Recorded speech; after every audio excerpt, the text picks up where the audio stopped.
নমস্কার, স্বাগত খবরের ডায়েরিতে। আজকের দিনে সবচেয়ে গুরুত্বপূর্ণ হলো কোনো বিষয় সম্পর্কে শেষতম মুহূর্তের তথ্য জেনে রাখা। আগরতলার আধুনিকীকরণে স্মার্ট সিটি প্রকল্পের তথ্য সেরকমই গুরুত্বপূর্ণ। সেই তথ্যের জন্য গোছানো একটি কেন্দ্র গড়ে ওঠা খুব দরকারি ছিল। অত্যাধুনিক সেই কেন্দ্রটি সময়ের দাবিতে উদ্বোধনের কাজটি করলেন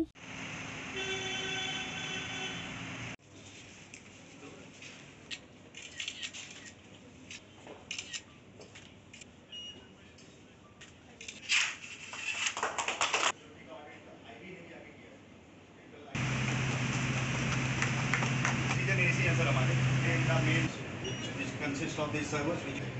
Next, we are not hosting it at Ingles, which you have seen, sir. And the cost. ये आज यहाँ पे हमारे माननीय चीफ सेक्रेटरी ने आज डेटा सेंटर इनॉग्रेट किया। तो this is data centre of the integrated command and control centre of Agartala smart city. Basically it has got servers which are working 24/7 and equipments worth around 30 crore rupees which are installed inside.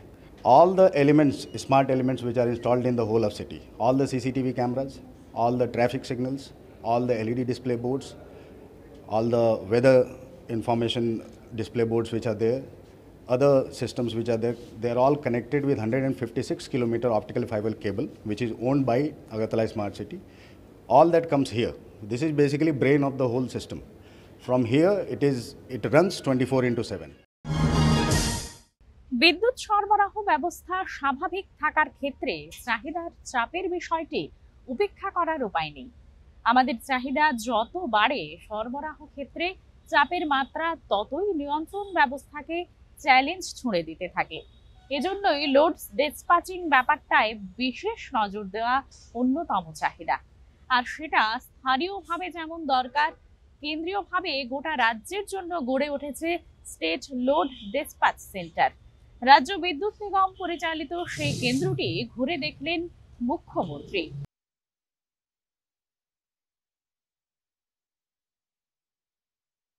Now it is around 10 lakhs. The real reason we are next. This award to be then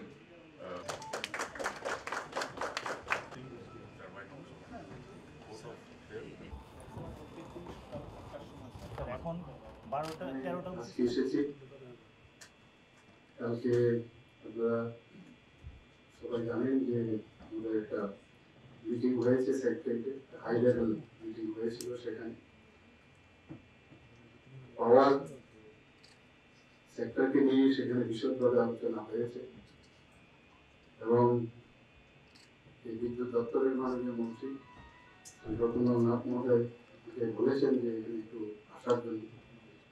তো বাইরের থেকে দেখুন অনেক কিছুই আমরা শুনি বলি, কিন্তু আসলে বোঝা যায় মানে আসল ঘটনাটা কি, কিভাবে সবাই পরিশ্রম করে এখানে পুরো ত্রিপুরায় এই যে পাওয়ার সাপ্লাই কিভাবে করছে তার মনিটরিং সিস্টেম আজকে দেখো এখানে যারা সাংবাদিক বন্ধুরা এসছেন আপনারা নিশ্চয়ই বুঝে গেছেন।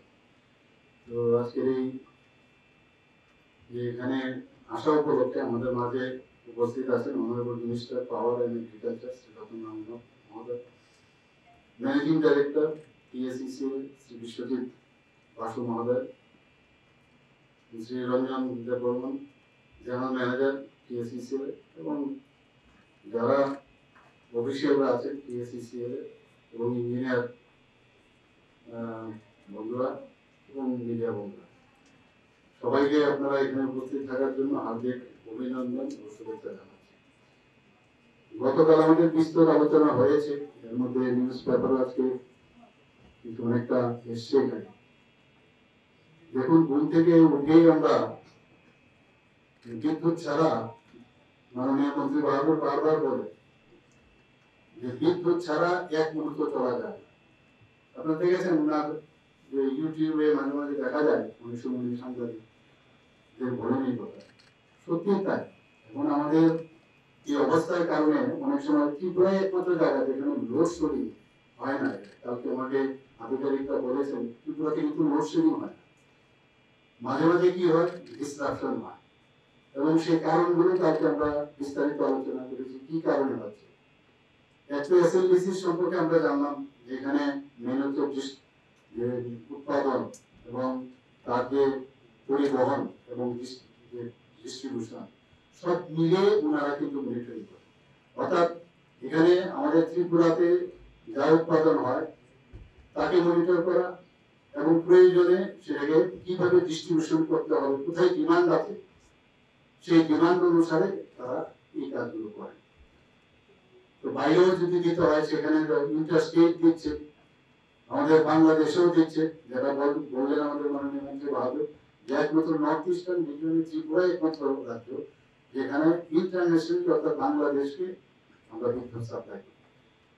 কিন্তু কথা হচ্ছে যে এখানে তাহলে মাঝখানে যে বিদ্যুতের যে চপলতা আমরা দেখি যেটাকে বলে কেন হয়, কারণ সেই যে তারগুলো আছে সেই তারগুলো অনেক পুরনো হয়ে গেছে, তার জন্য অনেক স্কিম আমাদের কাছে এসছে গভর্নমেন্ট অফ ইন্ডিয়া, সেই স্কিমের মাধ্যমে সেগুলো আমরা চেঞ্জ করবো সেই তারগুলো।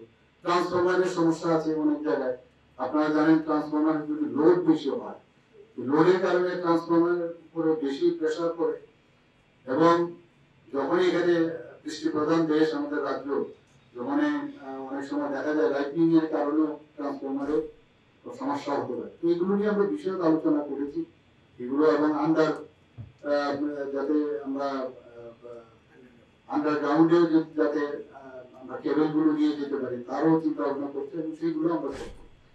এবং প্রথমে আগরতলায় হবে, ধীরে ধীরে করে অন্য জায়গায়, প্রথম শহরে হবে এবং অন্য জায়গায় করবে। তো সেইগুলো আমরা দেখছি। তবে আজকে এখানে এসএলডিসির বিষয়ে আমরা বিস্তারিত এখানে শুনলাম। সত্যি এখানে 5টা জায়গায় আমরা যা দেখলাম, 5টি রিজিওনাল লোড ডিসপ্যাচ সেন্টার এখানে সারা ভারতবর্ষে আছে, একটা ওয়েস্টার্ন, একটা ইস্টার্ন, নর্দার্ন এবং সাউদার্ন এবং নর্থ ইস্টে। নর্থ ইস্টের মধ্যে ত্রিপুরাতে স্টেটের আবার এসএলডিসি হয়, আমরা জানলাম। তো এটা সত্যি এটা খুবই দরকার এবং আমি এখানে এসে অনেক কিছু আমি জানতে পারলাম। তো একটা মডার্নাইজেশনের যুগে আমাদের সবকিছু আমাদের করতে হবে। এখানে আমরা দেখলাম যে আইএসও সার্টিফিকেটও ওনারা পেয়েছেন। তাছাড়া সাইবার যে ক্রাইম, মানে সাইবার ইয়ের জন্য সেই অনেক সময় যে পুরো যে সেক্টরটা এগুলো সব বন্ধ হয়ে গেছিল। তো সাইবার সিকিউরিটির জন্য ওনারা কিন্তু সেটা প্রাইজ পেয়েছেন, আপনারা সবাই জানেন। সব দিক দিয়ে আমার মনে হয় যে এসএলডিসি ভালোভাবে কাজ করছেন। আমি একটা কথাই বলবো, এসএলডিসি কর্তৃপক্ষ যারা এখানে আছেন, এই বিষয়গুলো কিন্তু অনেকে সাধারণ মানুষ কিন্তু অনেকে জানেন, আমরাও জানি না। এই বিষয়গুলো টাইম টু টাইম আপনাদের মাধ্যমে এখানে যারা দেশের যারা আছেন এখানে মিডিয়া বন্ধুরা, তাদের মাধ্যমে সাধারণ মানুষকে জানানো দরকার। এখানে এত সুন্দরভাবে বলা হয়েছে, আগের থেকে মানে সকাল থেকে আরম্ভ হয়, রাত্রিবেলা বলে যে আপনার কত লোড লাগবে, সেই অনুযায়ী সেই লোড আগে থেকেই ডিস্ট্রিবিউশন কোথায় কোথায় দেবে। পিক আওয়ার থাকে আপনারা জানেন প্রায় 362 মেগাওয়াটের আমাদের পিক। সাধারণত দেখা যায় জুন মাসে এবার হাইয়েস্ট হয়েছে, আর মে মাসে সেটা বেশি হয়েছে এবং দুর্গাপূজার সময় সেটা তো তার জন্য অনেক সময় বাইরের থেকেও নিয়ে আসতে হয়, কিনে আনতে হয়। আবার আমাদের যে বিদ্যুৎ প্রোডাকশন হয় সেইভাবেও তার ডিস্ট্রিবিউশন হয়। এখানে একটা জিনিস দেখুন, ত্রিপুরাতে আমাদের কাছে কিন্তু অন্যান্য স্টেটে সারা নর্থ ইস্টের মধ্যে বিশেষ করে আমাদের একমাত্র স্টেট যেখানে মানে গ্যাস ভিত্তিক আমাদের ইলেকট্রিসিটি আমাদের এখানে পাওয়ার ডেভেলপ। কিন্তু আপনারা জানেন যে বাংলাদেশেও এখন আস্তে আস্তে কিন্তু নিচের দিকে গ্যাস কিন্তু অনেক কমে গেছে, কমে যাচ্ছে, তারপর অনেক প্রেশার কিন্তু কমে যাচ্ছে, ত্রিপুরাতেও কমে যাচ্ছে। যে কারণে এখন আমরা রিনিউয়েবল যে মানে সোলার যে পাওয়ার তার দিকে আমরা যাচ্ছি, তার ব্যবস্থা আমরা করছি। কারণ গ্যাসের উপর ভিত্তি করে আমরা সেটা সারা জীবন আমরা চলতে পারবো না। এবং আপনারা জানেন যে গ্যাসের দাম কিন্তু এখানে ইন্টারন্যাশনালি আপনারা জানেন যে ইউক্রেন এবং রাশিয়ার সাথে যে যুদ্ধ হচ্ছে সেই কারণে ইন্টারন্যাশনালি এখন গ্যাসের দাম বেড়ে যাচ্ছে। ত্রিপুরাতে আমরা গ্যাস প্রোডাকশন করছি, কিন্তু তারপরেও ইন্টারন্যাশনালি যে একটু দাম বাড়ছে আমাদের, কিন্তু সেই কারণেই আমাদের এই যে বিদ্যুৎ সাপ্লাই করতে গিয়ে আমাদেরও দাম বাড়ছে, কারণ গ্যাসের জন্য আমাদের পয়সা দিতে হয়। তো সব দিকে মিলিয়ে অ্যালার্মিং কিছু না, কিন্তু এখনো কিন্তু আমাদের এই দপ্তরের মাইনাসে চলছে আমি বলবো, কারণ মানে এখনো কিন্তু লুজার কনসার্ন লুজার। আমি যে কারণে গতকাল আমি বলেছি অনেক জায়গার মধ্যে দেখা যায় যে ওনারা হুক করে মানে কারেন্ট নিয়ে যাচ্ছে, ইলেকট্রিসিটি নিয়ে যাচ্ছে। আমি বলছি ওনাদেরকে ভাবার জন্য, কারণ যদি পয়সা না দেয় তাহলে কি করে চলবে। তো সেই বিষয়টা আমরা কাউকে আমি বলেছি। তাছাড়া অনেক জায়গায় আমি যে যখন যার খুশি মতো এখানে আপনার এসি লাগিয়ে দিচ্ছে, তো অটোমেটিক্যালি এসি যখন লাগাবে উইদাউট পারমিশন যদি এসি লাগাতে থাকে তো পাওয়ার বেড়ে যাবে। যে কোনো অফিসই হোক বাড়ি বাড়ি হোক সব জায়গার মধ্যে সেগুলো নজরদারি রাখা, তাহলে সেই অনুযায়ী ইলেকট্রিসিটি ডিপার্টমেন্ট সেই অনুযায়ী তার ব্যবস্থা রাখবে, তবেই সেটা সম্ভব হবে। তো যত্রতত্র এগুলো হচ্ছে, এগুলো দিয়ে আমাদেরও জনসাধারণকে বলা উচিত এবং আমি বলবো দপ্তরকে যে এই বিষয়গুলো নিয়ে আরো যাতে বারংবার মানে আপনাদের মাধ্যমে সবাইকে জানানো। তো আমি কিছু নেই, কিন্তু আগামী দিন আমরা এগুলো মেনটেন করবো। আমাদের মাননীয় মন্ত্রী আব্দুল আমাকে বলেছেন যে অনেক জায়গায় গেলে আমাদের ইলেকট্রিসিটি ডিপার্টমেন্ট পাওয়ার ডিপার্টমেন্টের লোকদের অনেক সময় আক্রমণ আনে। উনি বলেছেন যে এখানে যেন সিকিউরিটি দেওয়া হয়। আমি কাউকে বলেছি নিশ্চয়ই আমরা সিকিউরিটি দেবো, কিন্তু সাধারণ মানুষকে আমি বলবো, জনসাধারণের কাছে আমি বলবো যে ইলেকট্রিসিটি ডিপার্টমেন্ট পাওয়ার ডিপার্টমেন্টের কেউই আপনাদের শত্রু না, আমাদের হেল্প করতে হবে, কারণ আপনাদের জন্যই এই ডিপার্টমেন্ট।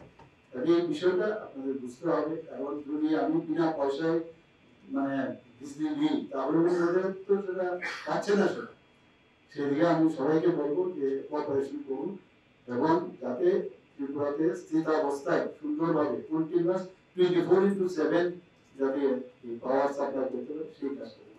সবাই পছন্দ করুন। গোটা দেশের পাশাপাশি রাজ্যের একটা বড় অংশের মানুষের বেঁচে থাকার অন্যতম হাতিয়ার তাদের দক্ষ হাতের শিল্পকলা। হস্ততাঁতের চাহিদা ব্যাপক। প্রধানমন্ত্রী সহ অনেকেই দেশের গ্রামীণ অর্থনীতি বিকাশে হস্ততাঁতের ভূমিকার দিকটাকে রীতিমতো সম্ভ্রমের চোখে দেখেন। রাজ্যের হস্তশিল্পের খ্যাতিও কিন্তু বিশ্বজোড়া। একে ঘিরে স্বপ্ন বোনার কথাই বারবার উঠে এলো জাতীয় হস্ততাঁত দিবসের উদযাপন অনুষ্ঠানে।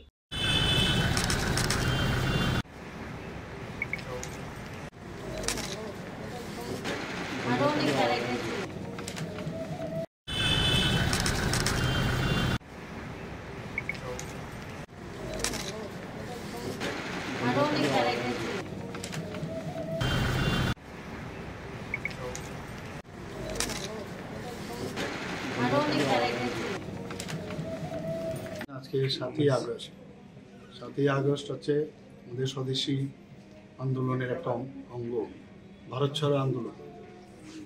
আমরা সবাই জানি যে মহাত্মা গান্ধীর আজকের দিনেই উনি স্বদেশী আন্দোলনের ডাক দিয়েছিলেন। সেটাকে সামনে রেখে আমাদের মাননীয় যশস্বী প্রধানমন্ত্রী নরেন্দ্র মোদীজি 2015-তে উনি বললেন আজকের দিনটাকে আমরা যেন হ্যান্ডলুম ডে হিসাবে আমরা পালন করি। আমরা সবাই জানি যে লোকাল ফর লোকাল, যে আমাদের নিজের যে তৈরি করা যে জিনিসপত্র সেইগুলো যেন আমরা ব্যবহার করি। আমাদের ত্রিপুরা রাজ্যের যে প্রোডাক্টগুলি, লোকাল প্রোডাক্টগুলি আরও আমরা ইউজ করব। যারা লোকাল কারিগর আছে তাদেরকে আমরা উৎসাহ করব যে সবাই আমরা লোকাল প্রোডাক্ট যেমন ইউজ করা হয়। গ্রাম ত্রিপুরায় ত্রিস্তর পঞ্চায়েত পরিচালনার আনুষ্ঠানিক দায়িত্ব বুঝে নেওয়ার জন্যই ভোটের আয়োজন। আর সেই ভোটের পর্ব অবাধ ও শান্তিপূর্ণভাবে পরিচালনার জন্য প্রস্তুতি নিয়েছিল রাজ্য নির্বাচন কমিশন। বিজ্ঞপ্তি জারি থেকে ভোট গ্রহণ পর্যন্ত কাজ সম্পন্ন। এখন অপেক্ষা শুধু ফলাফলের। আগরতলা ডুকলি ব্লকের অধীন 4টি গ্রাম পঞ্চায়েতে আজ ভোট হয়। জেলা পরিষদের 5টি আসনের মধ্যে আজ ভোট হয় 3টি আসনের জন্য। তবে পঞ্চায়েত সমিতির সবগুলো আসনেই আজ ভোট হয়েছে। ডুকলি ব্লকের অন্তর্গত সবগুলো ভোট কেন্দ্রেই ভোটারদের মধ্যে উৎসাহ লক্ষ্য করা গেছে। রাজ্য পুলিশের ডিআইজি মঞ্চে আকিপার বেশ কিছু ভোট কেন্দ্র পরিদর্শন করেন। তিনি জানান ভোটকে কেন্দ্র করে কোনো ধরনের অপ্রীতিকর ঘটনা ঘটেনি। এখন তো सभी जगह ठीक से चलता से काफ़ी जगह लोग वोटिंग में के लाइन में हैं। सुबह सुबह थोड़ा सा बारिश हुआ था कहीं कहीं जगह, थोड़ा कम वोटर टर्नआउट था, बट अभी सब जगह आ रहा है। सिक्योरिटी सब जगह रखी हुई है। सुबह से लेके अब तक कोई कंप्लेंट नहीं है। सभी एजेंट्स हो, वोटर्स हो, अपने फेयरलेसली सब जगह आ रहे हैं। तो वोटिंग एकदम ভালো চলছে। सब जगह सिक्योरिटी अरेंजमेंट है, तो सब जगह टाइट सिक्योरिटी है, कोई इशू नहीं है। সূর্যমণিনগর স্কুলের একটি ভোট কেন্দ্রে ভোটারদের দীর্ঘ লাইন দেখা গেছে। অপরদিকে পূর্ব চারিপাড়া জেবি স্কুলের একটি ভোট কেন্দ্রে সকালে বৃষ্টির কারণে ভোটারদের তেমন উপস্থিতি দেখা যায়নি। গ্রামের উন্নয়ন এবং শান্তি বজায় রাখার জন্য ভোটাররা ভোট দিয়েছেন বলে জানিয়েছেন। যাতে সুখ শান্তি থাকতাম পারি তাই যাতে গ্রামে উন্নতি হয়। হ্যাঁ, গ্রামে উন্নয়ন হোক, পাড়ার উন্নতি হোক, এই তো পঞ্চায়েত নির্বাচন হয়, এই জন্যই শান্তি শৃঙ্খলা সুষ্ঠুভাবে বজায় থাকুক, এটাই আমি চাই। চাষ আমরা জন দেশ ঠান্ডা থাকে, শৃঙ্খলভাবে থাকতাম পারি, গরিব দুঃখীরারে জন লক্ষ্য থাকে, দেশ শান্তি থাকার লেগিয়া সবাই মিলে যেমন একতা থাকতাম পারি, হ্যাঁ সুন্দরভাবে থাকতাম পারি, এটাই চাই আর কি। সূর্যমণিনগর নোডাল সেন্টারে 95 ঊর্ধ্ব এক বৃদ্ধা ভোটার ভোট দিয়েছেন। ভোট দিয়ে খুশি তিনি। এই সরকারে আমরা একটা মশারি দিছে, একটা কম্বল দিছে, এই দিয়ে আমরা পাইছি, একটা কোদাল পাইছি। চাই আমার ঘর নাই, ঘরের ভিতরে জল ঢুকে, আমি একটু ঘর চাই, আর কিছু চাই না, আর আমার বাসায় রাখবো আর কি। পশ্চিম জেলার পুলিশ সুপার ডক্টর কিরণ কুমার কে বেশ কিছু ভোট কেন্দ্র পরিদর্শন করেন। মানুষ শান্তিপূর্ণভাবে ভোট দিয়েছেন বলে তিনি জানান।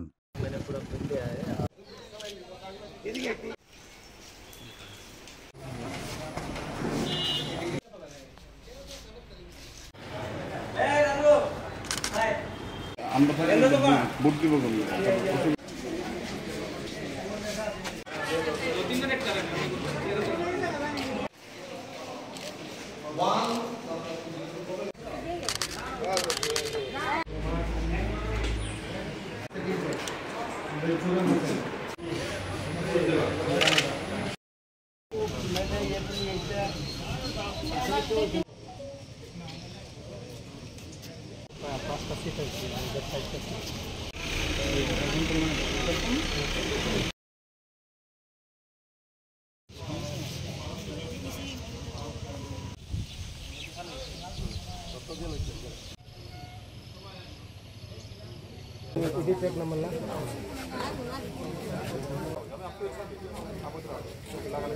এই তো পুরা রাজ্যের শান্তি শৃঙ্খলা প্লাস গ্রামের যাতে উন্নয়ন যাতে হয়, এই সবের উপর ভিত্তি করে দিলাম আর কি। সুন্দর, কোনো সমস্যা নেই। পরিস্থিতি খুবই ভালো, শান্তিপূর্ণভাবে উৎসবের মেজাজে যেখানে যেখানে ভোট হচ্ছে সেখানে নির্বাচন চলছে, মানুষ ভোটাধিকার প্রয়োগ করছেন। मैंने अभी तक ये पूरा सुबह से जारी है। सुबह 7 बजे से हमारा पोलिंग स्टार्ट हो गया है। सभी जगह पे भी पोलिंग एजेंट्स प्रेजेंट है। मैंने 4-5 पोलिंग स्टेशन अभी भी विजिट किया, दुर्गा चौमनी और कमलपुर, सलेमा और अम्बासम। बहुत सारे जगह पे तो पीसफुल इलेक्शन का ही मैसेज मिला है, अभी तक कोई कंप्लेंट नहीं मिला और पुलिस सभी जगह पे है। मैंने पोर्टर से भी बात किया है, सब कुछ अच्छे से चल रहा हूँ और जितने भी 4-5 पोलिंग स्टेशन देखा है सभी जगह पे पोलिंग एजेंट मौजूद था और लोग भी भारी संख्या में लोग पोलिंग स्टेशन में आ रहा हूँ। अभी तक पूरा भी पीसफुल चल रहा है।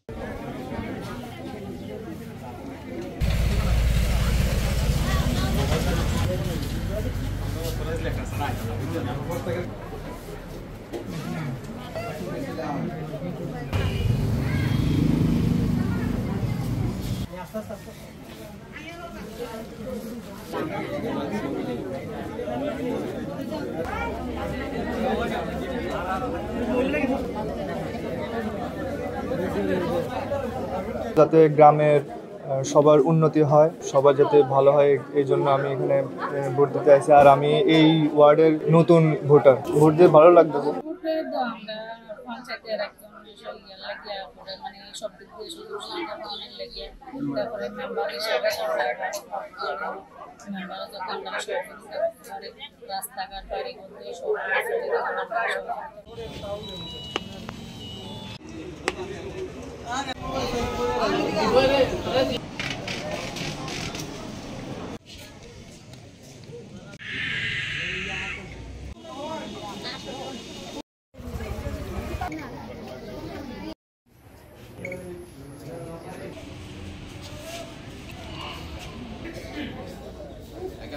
ভোটার কার্ড তুলো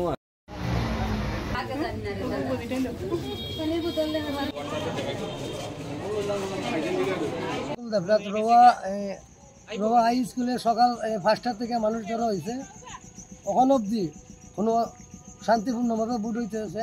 আমরা রাখতে আমরা সন্ত্রাসী একে অন্য মিলিয়া কোনো যেন সমস্যা নাই। মানুষ উৎসবের মেজাজে একবারে ভোট দিচ্ছে, কোনো ধরনের কোনো ঝামেলা নেই। তো মানুষ এখন একটু হালকা, তো রোদটা বাড়ছে। সম্পূর্ণ শান্তিপূর্ণভাবে ভোট গ্রহণ হচ্ছে। প্রত্যেকটি পোলিং স্টেশনেই বেশ ভোটাররা একদম উৎসবের মেজাজেই ভোট দিচ্ছে। এখন পর্যন্ত আনটুয়ার্ডস কিছু নেই, আমাদের সাফিসিয়েন্ট ডেভেলপমেন্ট আছে।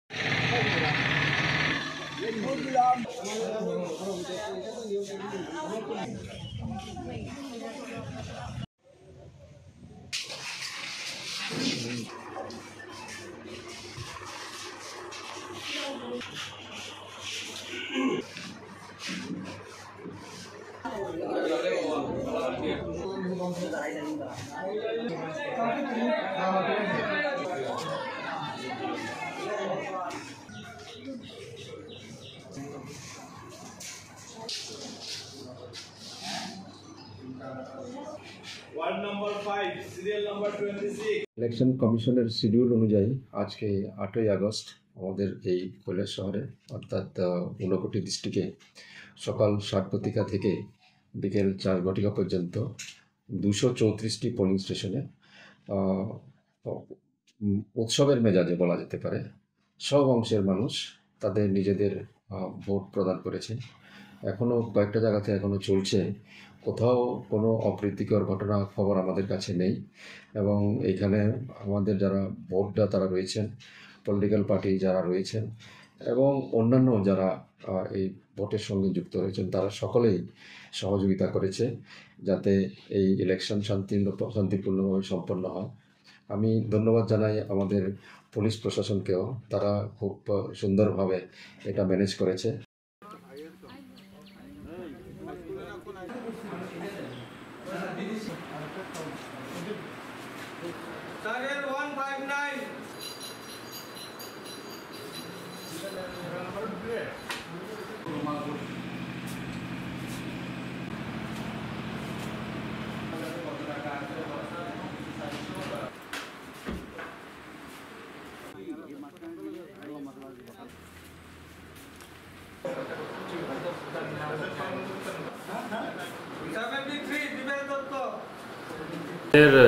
জুলাইবাড়ি ব্লকের অন্তর্গত 14টি গ্রাম পঞ্চায়েতে 68টি ভোটে ভোট গ্রহণ করা হচ্ছে ত্রিস্তরীয় পঞ্চায়েত নির্বাচনে।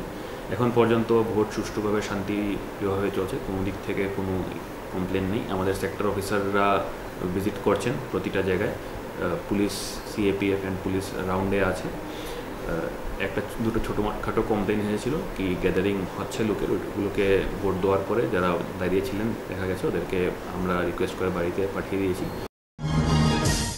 আগস্ট এলেই স্বাধীনতা দিবসের কথা মনে পড়ে যায়। ইতিমধ্যেই ইতিহাসের বিভিন্ন পাতা উল্টে অনেক রোমাঞ্চ জাগানিয়া আখ্যান পুনরুজ্জীবিত হয়ে ওঠে।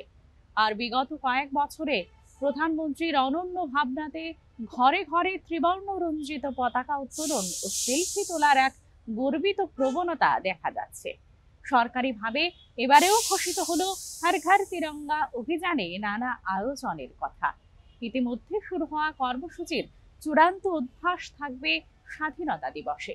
হর ঘর তিরঙ্গা অভিযান, এটা স্বাধীনতা দিবস উপলক্ষে 2022 থেকে এই অভিযান, এই কর্মসূচি উদযাপিত হচ্ছে। আমরা 2022 এবং 2023 এই 2 বছর তিরঙ্গা অভিযান আমরা করেছিলাম। প্রতি ঘরে তিরঙ্গা পতাকা উত্তোলিত হয়েছিল। 13 থেকে 15ই আগস্ট এই 3 দিন এই জাতীয় পতাকা প্রত্যেক বাড়ি বাড়িতে জনগণ আমাদের এই রাজ্যে পতাকা উত্তোলিত করেছিল।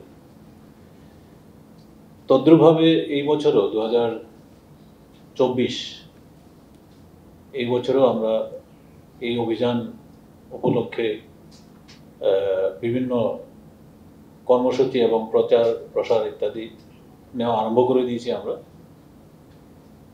আপনারা ইতিমধ্যেই জানেন যে গত 1 অগাস্ট মাননীয় মুখ্যমন্ত্রী প্রফেসর ডাক্তার মানিক সাহার নেতৃত্বে সচিবালয়ে একটি প্রস্তুতি সভা অনুষ্ঠিত হয়ে গেছে।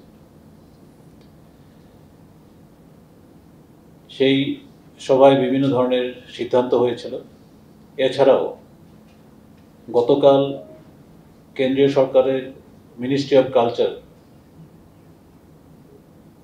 এই মন্ত্রণালয়ের পক্ষ থেকে একটি ভিডিও কনফারেন্স সারা দেশের বিভিন্ন রাজ্যের যারা কালচারাল সেক্রেটারি আছেন তাদের সাথে করা হয়ে গেছে এবং কিছু নির্দেশিকাও আমাদের হাতে এসে গেছে।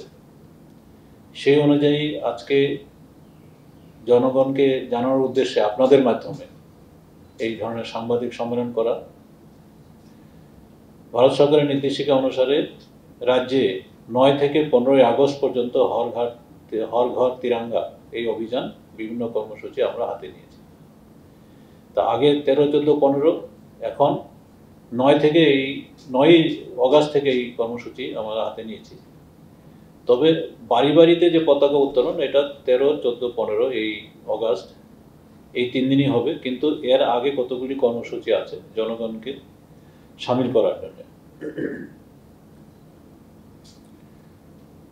এর মধ্যে যেগুলি রয়েছে সেগুলি হচ্ছে যেমন তিরঙ্গা যাত্রা, প্রসেশন হবে তিরঙ্গা নিয়ে, Tiranga rally, bike rally, car rally বা সাইকেল র্যালি যেভাবে আমরা অনুষ্ঠিত করতে পারি, Tiranga runs and marathon, concert, Tiranga concert হবে, musical concert, Tiranga canvas, Tiranga pledge, Tiranga tribute সম্মান প্রদর্শন করা, তিরঙ্গা মেলা এবং তিরঙ্গা সেলফি।